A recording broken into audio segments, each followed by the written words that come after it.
अस्सलामु अलैकुम। आप सबका इस चैनल पर बहुत वेलकम है। आज की तारीख 30 सफरुल मुजफ्फर 1447 हिजरी दिन पीर।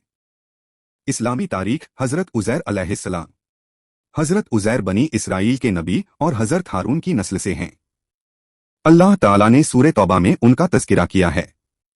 वह तौरात के हाफिज और बड़े आलिम थे जब बुख्ते नसर बादशाह ने बनी इसराइल को शिकस्त देकर फलस्तीन और बैतुल-मक़दिस बिल्कुल तबाह कर दिया और उनको गुलाम बनाकर बाबुल ले गया और तौरात के तमाम नुस्खों को जलाकर राख कर दिया और वह तौरात जैसी अजीम आसमानी किताब से महरूम हो गए, तो अल्लाह ताला ने हजरत उज़ैर को दोबारा बैतुल-मक़दिस आबाद करने का हुक्म दिया। उन्होंने उसकी वीरानी को देखकर हैरत का इजहार किया तो अल्लाह ताला ने 100 साल तक उन पर नींद तारी कर दी।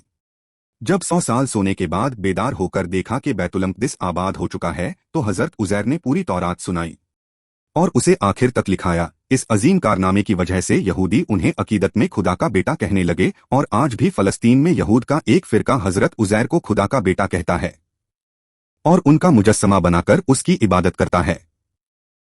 कुरान पाक में अल्लाह ताला ने उनके इस गलत अकीदे की इस्लाह फरमाई कि वह अल्लाह के बंदे और उसके सच्चे रसूल हैं। फलस्तीन के दोबारा आबाद होने के बाद 50 साल तक लोगों की इस्लाह करते हुए तकरीबन 485 साल क़ब्ले मसीह इराक के गांव सायराबाद में इंतकाल फरमाया। एक फर्ज सजदा सहव करना। रसूलुल्लाह सल्लल्लाहु अलैहि वसल्लम ने फरमाया, जब तुम में से किसी को नमाज में भूल चूक हो जाए तो सजदे सव कर ले। अगर नमाज में कोई वाजिब भूल से छूट जाए या वाजिबात और फराइज में से किसी को अदा करने में देर हो जाए तो सजदे सव करना वाजिब है, इसके बगैर नमाज नहीं होती। एक सुन्नत मोमिन के हक में दुआ।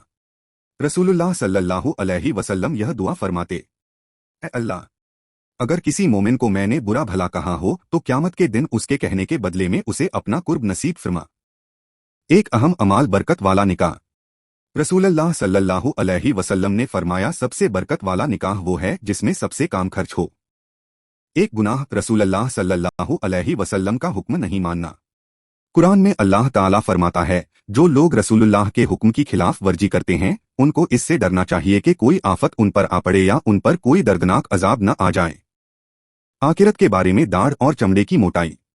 रसूलुल्लाह सल्लल्लाहु अलैहि वसल्लम ने फरमाया, जहन्नम में काफिर की एक दाढ़ या एक दांत उहुद पहाड़ के बराबर होगी और उसकी खाल की मोटाई 3 दिन चलने सफर के बराबर होगी। तिब्बे नबवी से इलाज। नशे के चीजों से एहतियात। हजरत उम्मे सलमा रजी अल्लाहु अन्हु फरमाती हैं कि रसूलुल्लाह ने हर नशे वाली और अकल में खराबी पैदा करने वाली चीजों से रोका है। नशे वाली चीजों के नुकसानदेह असरात सबसे ज्यादा दिमाग पर जाहिर होते हैं, लिहाजा उससे बचने की सख्त जरूरत है। नबी की नसीहत। रसूलुल्लाह सल्लल्लाहु अलैहि वसल्लम ने फरमाया, जनाजे को जल्दी ले जाओ, अगर मुर्दा नेक है तो उसकी भलाई की तरफ जल्दी पहुंचाओ और अगर वह बद है तो उसको जल्दी अपनी गर्दन से उतार फेंको। आप सबका बहुत शुक्रिया। उम्मीद है आप मेरे साथ जुड़े रहेंगे और मेरे चैनल को अपने दोस्तों और रिश्तेदारों के साथ शेयर करेंगे। खुदा हाफिज। इंशाअल्लाह फिर मिलेंगे।